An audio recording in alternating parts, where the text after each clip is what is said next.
Yeah, I don't know how they figure that out. Yeah. They just cut open that eyeball and check it out. What's on the inside? Well, doesn't it have to do with the cones? It's definitely cones. Yeah. In there. The cones. The cones. Anyways, yeah, I got new glasses. I got a haircut. That's what's new with me. That's what's up. I need a haircut very badly. And need to get one before staff pictures. You could always grow it out. And then right here, I want, Brendan, if you could insert just a nice JPEG of Jacob when he had long hair. Oh, yeah. You'd always be like this guy. It makes me want, like, part of me wants to grow it back out. But then the other part of me goes like, hey, I've got too much gray in it, and I just feel like I would be like an anime character or something. Yeah, and that's a problem. I mean, it's not a problem. Oh, no. I'm just trying to make people take me serious, not just look like some silver-headed, I don't know.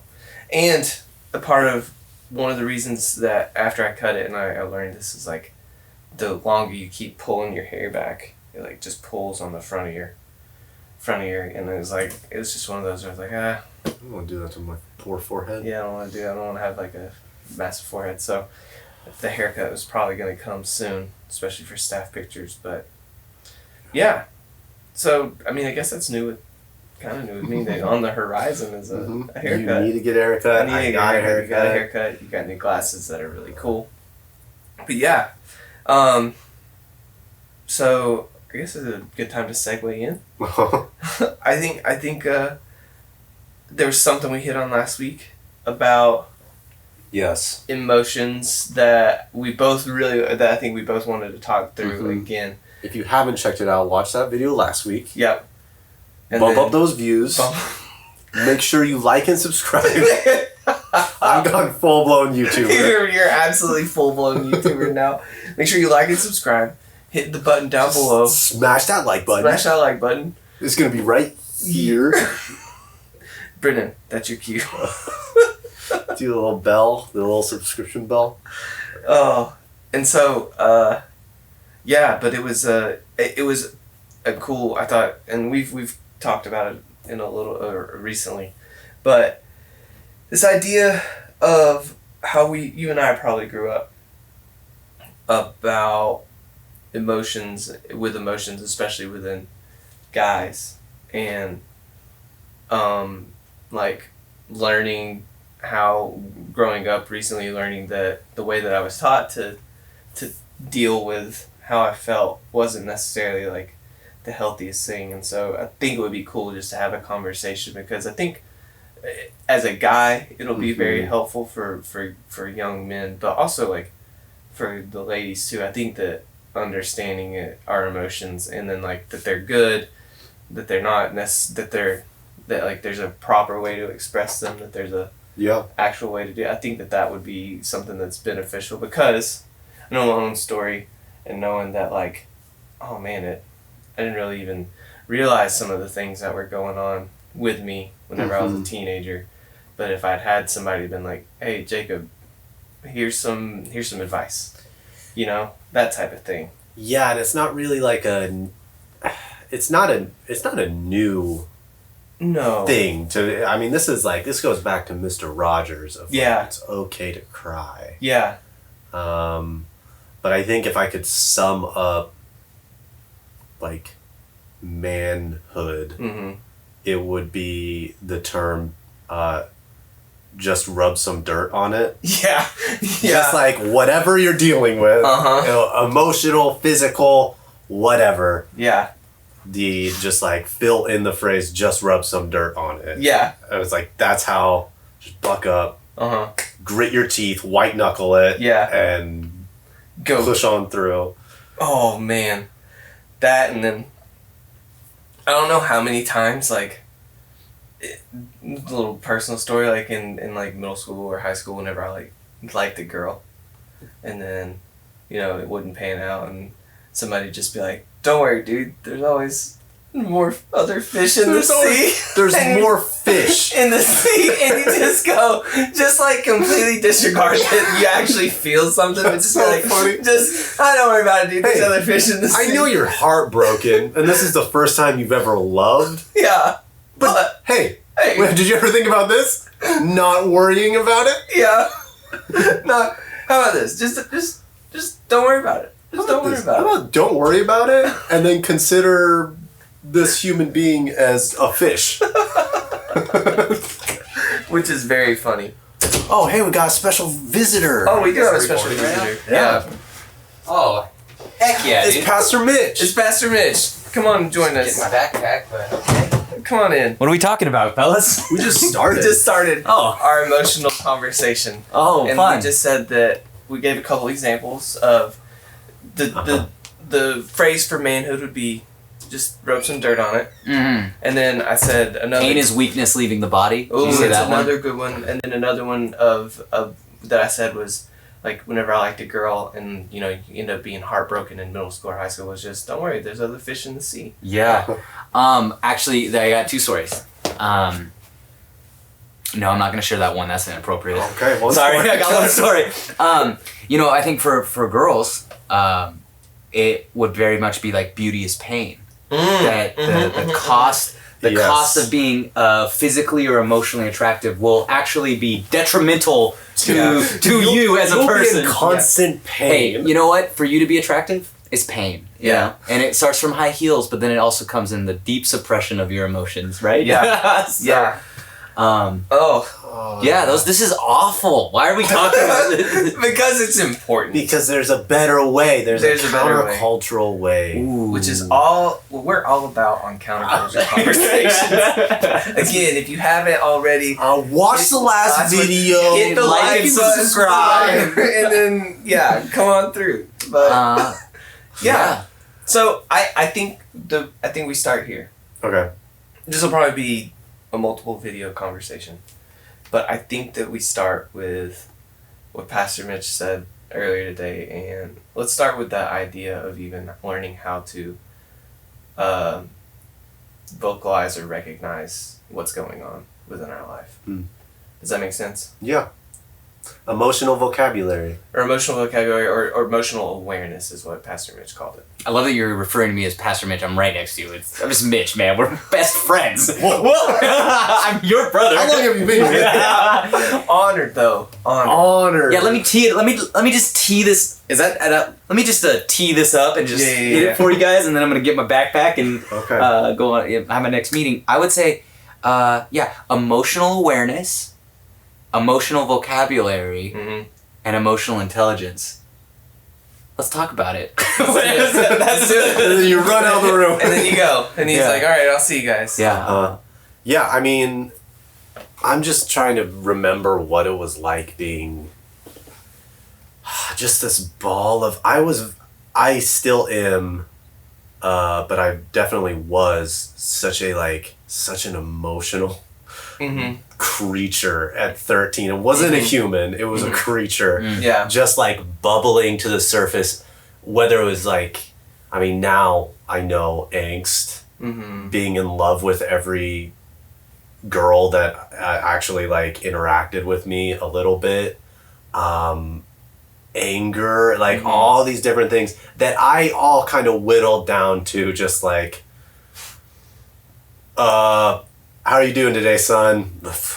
Yeah. That was how I felt. Yeah. That was all of them. That was all of the spectrum of emotion. It was that, and I'm doing great. Yeah, I'm good. It's so funny that you say that when I reflect on being 13, 14, 15, really, even into my 20s. So, in life, you keep yourself alive. That's how we talk about life, right? Interesting. But you basically, in your adolescence, you're beginning to formulate what is helpful and what is harmful. And just like whatever experience you have, like it's the first experience, you know, like you walk for the first time, that's the first time you walked, you know what I mean? Like you step into a new school, that's the first, like all these first time experiences are like you accumulating like good, dangerous. Yeah. And for me, I realized at an early age that emotions were not helpful in me being seen or understood. They were like, they got in the way. Yeah. And so I took all of that, like, I mean, I think any 13-year-old boy that's like, I'm advanced, that's probably me when I was 13. I know stuff. Like, you really are. You're the equivalent of what you know about your emotions is, you know, like, nah, you know, like, that's like, I'm always in pain. My body's growing. I don't know. My knees hurt. You know, it's like, but the truth is I didn't find a value in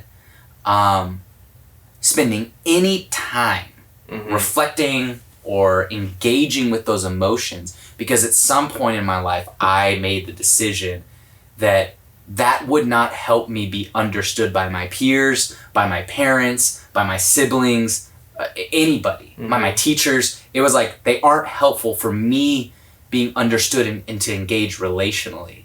And I think you're in this rich kind of like, you're in a moment in your life as a teenager to kind of like identify those decisions. Oh man, I'm either making a decision that I'm filled with emotion and I don't know what to do. I'm filled with emotion and I'm just gonna throw it out into the world, or emotions are dangerous and I don't want anything to do with them. And to be honest with you, and then I'll just dip out. To be honest with you, I think adults really do carry, most adults have made a decision in their junior high and high school years that affect how they handle relationships and how they steward emotions for the rest of their lives. Yeah. And it's why these conversations matter. It's why going like that or like feel like that like that feeling that of like everything sucks, you know, like why that feeling is actually worth navigating and talking about. And so sick. Anyways, guys, well, Thanks, Pastor Mitch. yeah, I'm gonna head out real quick. But no, I think that's good. Oh yeah, go ahead. Oh, and I just think that is the way that you. I think everybody should have a counselor. I don't, but I would love to. Part of the reason I don't is because of when I was 16. So there's some stuff there, but I think that if you can do this and do this well, it will save you a lot of what people are, as adults, go to counseling for. Yeah. Of like being able to sit and dissect exactly how you feel. Yeah. Would be the first step in ultimately, if you are Christian, ultimately submitting that into God, and then being able to have Him reveal truth to you. Yeah. Honor those emotions, to like be able to support that in any way. Yeah. But you have to know first. You have to. Yeah. You almost have to have the understanding of yourself a little bit to even realize sometimes what's going on. You know, I know I've got so many stories of how I was taught emotionally to not like that didn't set me up for later in life. Yeah. You know, I've got like all these crazy stories that I could like talk about. And I think that coming into later in life, like the one thing that if I were to be able to go to my, you know, even to my 8, 9, 10, 11, 12, like that self, and just be like, hey, ask yourself why you're getting so upset. Or ask yourself like, what it is about that. But I mean, and that takes a lot of practice and time to master to even do that. I think that there's even times now as an adult whenever I don't do that well, but like that, I think that the big thing for understanding is to question yourself, like why, that question of why, or just totally, to be able to understand that whatever's on the surface probably isn't the same as what's in the root. Yeah. Do you have one? I have one that. Oh, I do. Yeah, go for it. I was just thinking, as you were talking, I was thinking about like, okay, what's a good example of this that we can try and like be like, this is this. Okay. So, most people don't know this about me, but I used to be 500 pounds. No, I used to be. That's it.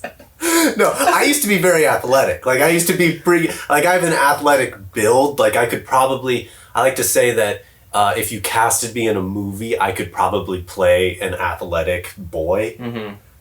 Because I can play that part. Yeah. I used to actually be an athletic boy.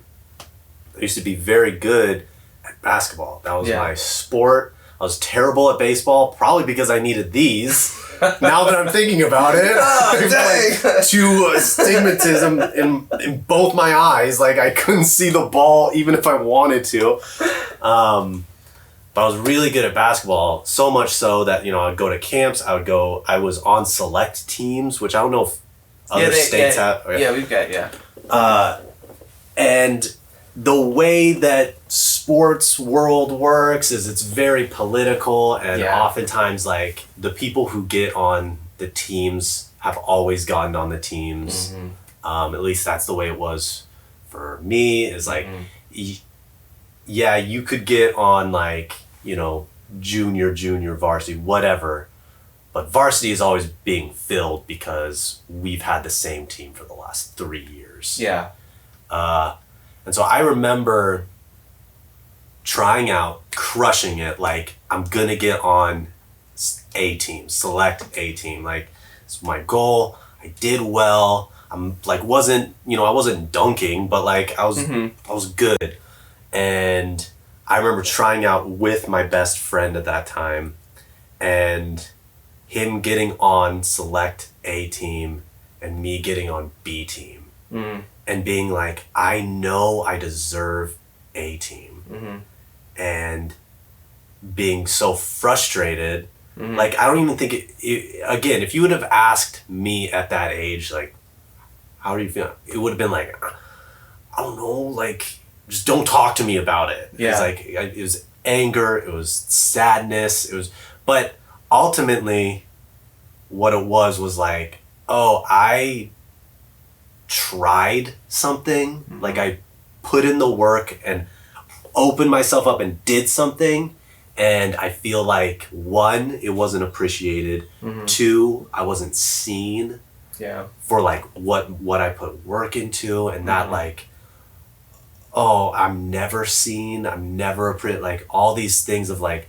younger brother mentality, youngest sibling mentality of being like, nobody values what I bring to the table. And that's ultimately what started my high school career, which like ultimately was like, okay, well, if I'm not valued for what I bring to the table, then why am I even coming to the table at all?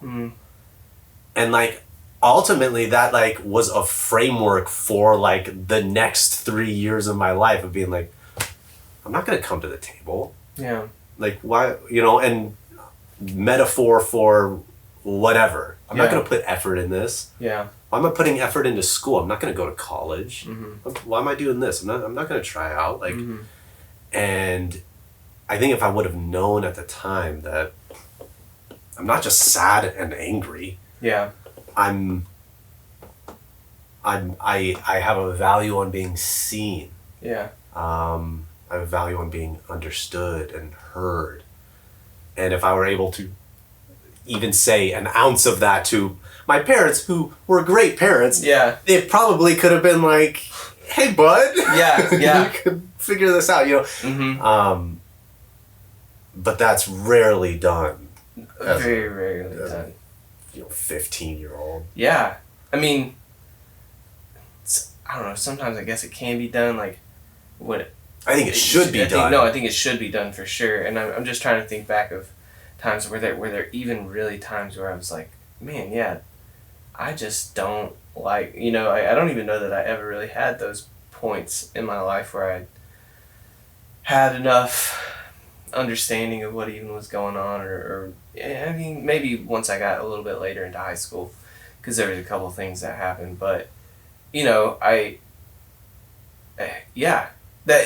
is what the whole conversation is about, like knowing that it's one. I think that if anyone leaves today after watching it, one, it's just to know that like emotions are there. They're not like, because you get an emotion doesn't mean that like you've immediately just messed up or done whatever. Like you get angry doesn't mean that you immediately like the ideal life isn't zero emotion. Yeah. Like plateau. That's not what it is. But like the ideal life would be like have the emotion and then like understanding it and then expressing it and then submitting it to the Lord. That would be like the countercultural idea behind it. Yeah, and I think like even, I mean, and we kind of briefly talked about this earlier, but it's like emotions they don't just happen and you feel that way for the day and then you fall asleep or you eat a burrito and I'm good to go now. Like I said, like there was a deep desire in my heart that wasn't met, or at least I was perceived by me that wasn't met, that what I can offer people isn't wanted or valued. And so what that emotion did was create a little seed, and then like even if I stopped feeling that way, like I stopped being angry about that one situation in 2 weeks' time, it came out in patterns in your life, and it comes out still. And that's why we need to be able to express and submit these things, because they're going to be expressed in some way. Yeah, one way or the other, either healthfully or unhealthfully. You're going to express like the way that you feel. And the sad part is that most adults are just functioning unhealthy people. Yeah. Like, yeah. It's...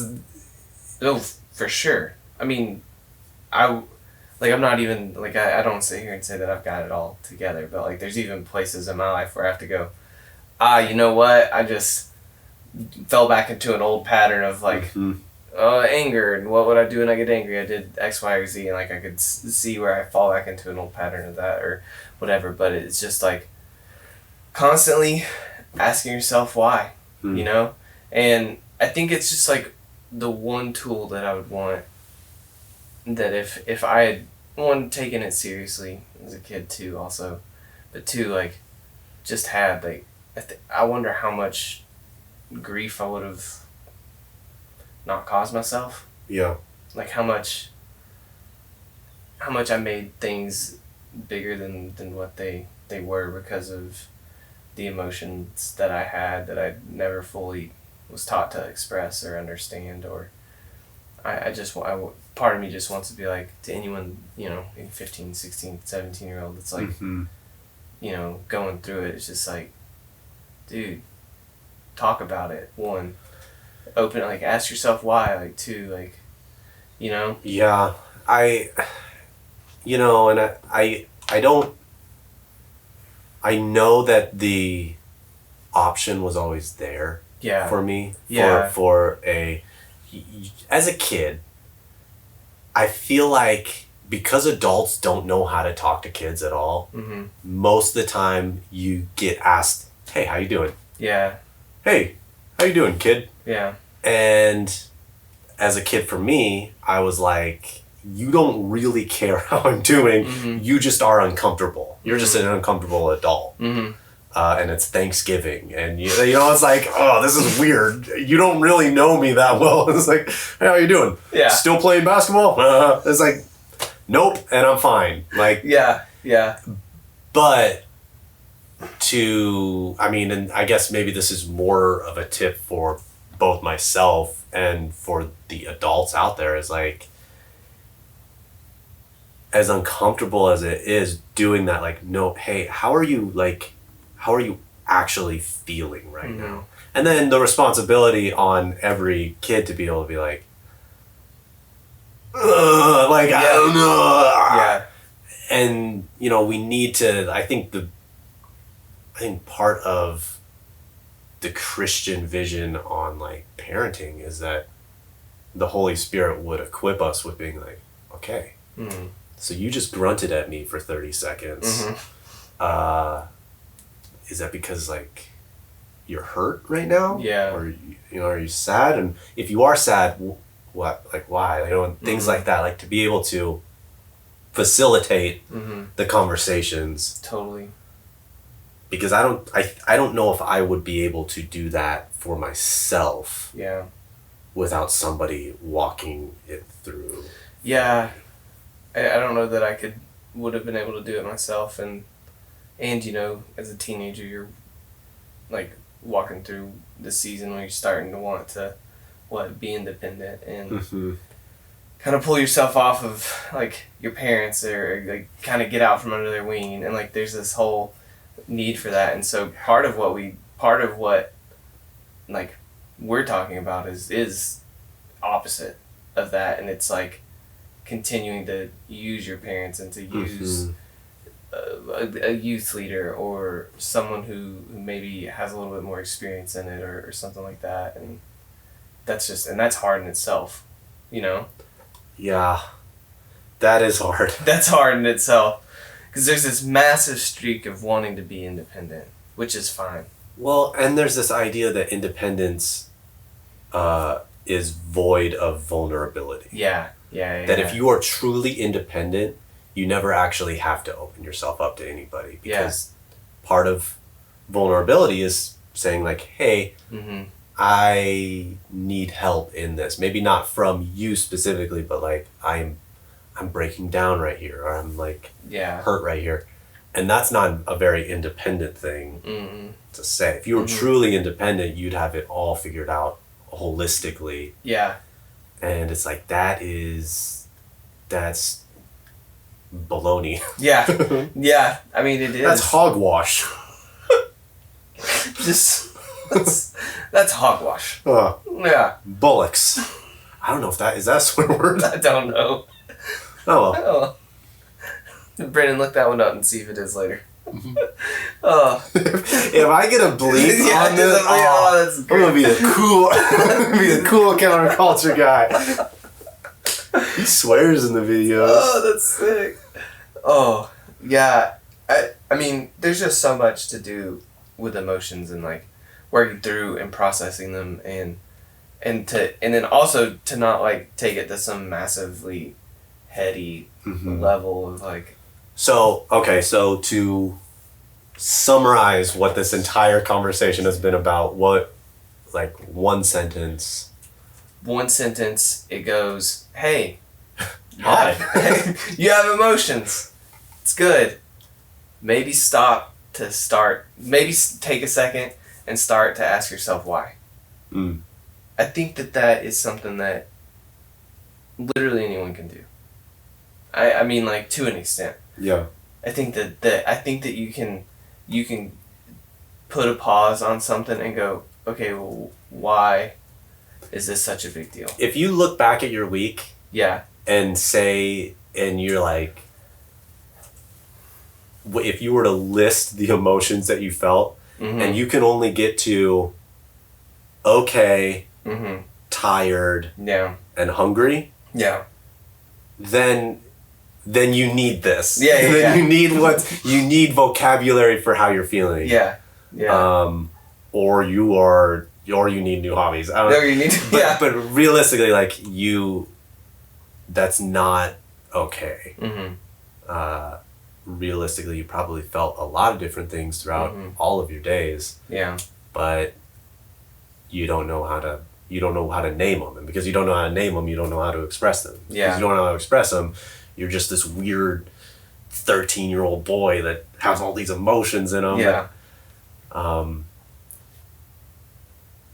Is this near the end? Because I got one last question. Oh no, go I for got it. one last question for you that I figured doesn't really. Okay, it's fine. It's kind of separate. Do you think we feel emotions in heaven? Oh. Because that's what I was thinking throughout this was like, And obviously, okay, we read the Bible. Like, there's not a ton on what heaven is like. Okay. Like, practically. But Yeah, just for funsies. Well, yeah, I think you do. Do you think you feel all the emotions in heaven?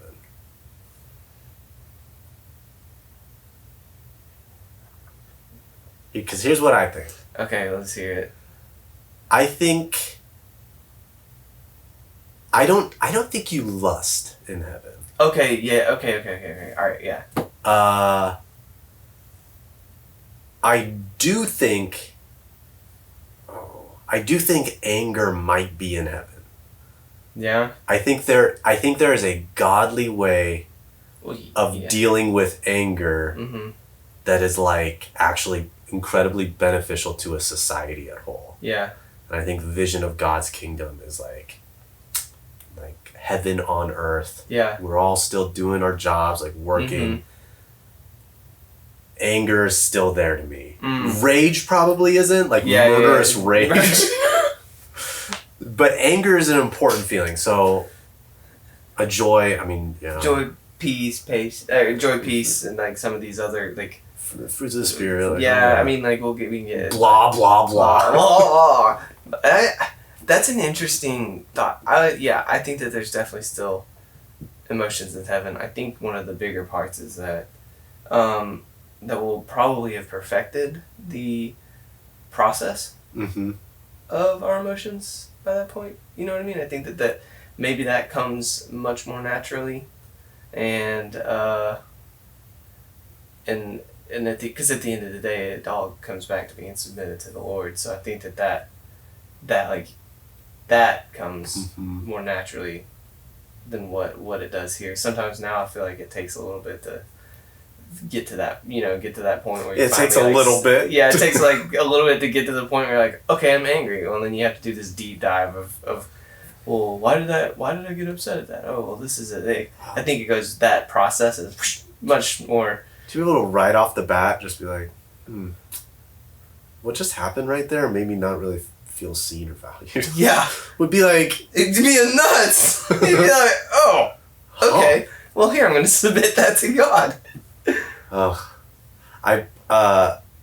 There was a practice that somebody had me do not too long ago of like, anytime somebody says, how are you doing? Be like, free yourself up to fully just be honest with how you're doing. Yeah. It's not the most likable thing. Yeah, I was about to say. But what it does is it actually fosters relationships pretty, like, I think there is a time and a place, but Yeah. for the worth of this practice, Mm-hmm. what it teaches is like, I think pretty valuable. Yeah. I don't think you should go to your gas station attendant and be like, my parents just got a divorce and I'm dying. You're like, that's probably not good. But when someone's like at church is like, hey, how you doing? I'll be like, I remember going like, well, I'm doing okay right now, but I just feel like, I don't have a whole lot of worth right now with my job, and it's tricky trying to figure that out. I'm kind of juggling a lot of different things and trying to be in this relationship, and I don't even know if it's worth being in or if I'm right to be. And they'd be like, okay, not what I was expecting, but now you just became friends with this person, whether you liked it or not. They're closer with you. And you know what? I like that because it also brings back the value on the question. And it's not just some Christian. Don't ask me how I'm doing. Don't ask me how I'm doing unless you really want to know. Yeah. So it brings it back. And then, like, at the end of the day, anyone who does get that, just go, you asked me. You asked me how I was doing. And I told you, and you didn't like that? Huh. Well, that Interesting. doesn't make me feel real good. It doesn't make me feel good. How about next time you just ask me like, "Hey Dave." How about you just say hi? Yeah, just go, "Hey Dave, how's it going?" Or don't No, even don't even ask how it's going. See, it's just such a natural You thing. say, Just like, "Hey Dave." hope you're doing good. Yeah, Then I'll do that. Go along. yeah. You jerk. You idiot. We just basically turned that, just flipped it around on whoever asked you how you were doing. Yeah, I mean, if I was a kid, if I could go back as a kid and be able to just do that to every adult who came to me and was like, hey Dave. How you doing? Hi Dave, how you doing? Just, I grew up in a weird neighborhood. That's how all the adults talk. Hey Dave. Good. they all talk like goofy. Uh-huh. Oh, nice. Uh-huh. It was a real goofy movie type of living situation I was in. They were just like, hey, how you doing? And I was like, let me tell you exactly how I'm doing right now. I'm 13. My bones are growing every day. I'm in constant pain. I have new emotions that I didn't even know existed. Oh, I'm in constant shame and regret, and it's crazy right now in my head. yeah. Like, okay, All right. that was a little bit much. Okay. Let's work through it, bud. Mm-hmm. It really ruined the Thanksgivings. Yeah, it would have. It definitely would have. But all that to say, wherever you're at in this process, and maybe you haven't even thought about why you feel the way that you feel sometimes, I do think that this is a good, like, we can potentially come to a stopping point, and that would be the challenge. Ask yourself why. The challenge is just start to at least notice that, hey, like, I'm angry right now. Why am I angry? Or I'm that really upset me. Why did it hurt my feelings? Like, to try and do that, I think just opens up. Well, yeah. It just opens everything. It opens up what you value. Yeah, it does. And then when you know what you value, you Yeah. can bring that to God and be like, yeah, either he honors that or he's like, hey, you actually shouldn't be valuing this much. yeah, This much. You need to reorient that. totally. Which I think we get to dive into next week a little bit more is the process. Yeah, it opens a whole new world. It's like seeing a new color. It's like Yeah. growing new cones in your eyeballs. And seeing new colors. Seeing new colors. And yeah, so I think that's where we go. I really next hope week. Brennan kept the cone, I the do whole too. cones The whole conversation. conversations. Because that's kind of important to that callback. Yeah, it is very important. There's a lot of things that you have to do this time, Brennan. Brennan looks so disappointed. Yeah, he does. Another quick thing, Yeah. Brennan, this has to stay in here, is Brennan also didn't like any of the music that we made him listen to earlier today. No. Like, no Sugar Ray, no LFO, nothing. If you want to link to the playlist, It's down below. It's in- down below. It's in the comments. it's in the comments. You have to keep scrolling. You're gonna think it's not there, but you're gonna have to keep on scrolling. It's a hidden page. In the web browser, you have to click. You'll find it. You'll find it. But yeah, ask yourself why. Just ask yourself why. That's the only, I think if we leave today, I think it's a good Is that the place to title do of the video? It might be the title of the video. Ask yourself why. I think that's a good title. Ask yourself why? Yeah. Because there's a question mark at the end?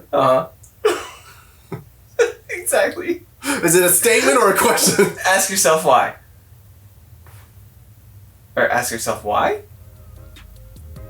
Ask yourself. Ask yourself why. That's it. Alright. See you guys. Have a great week. Bye.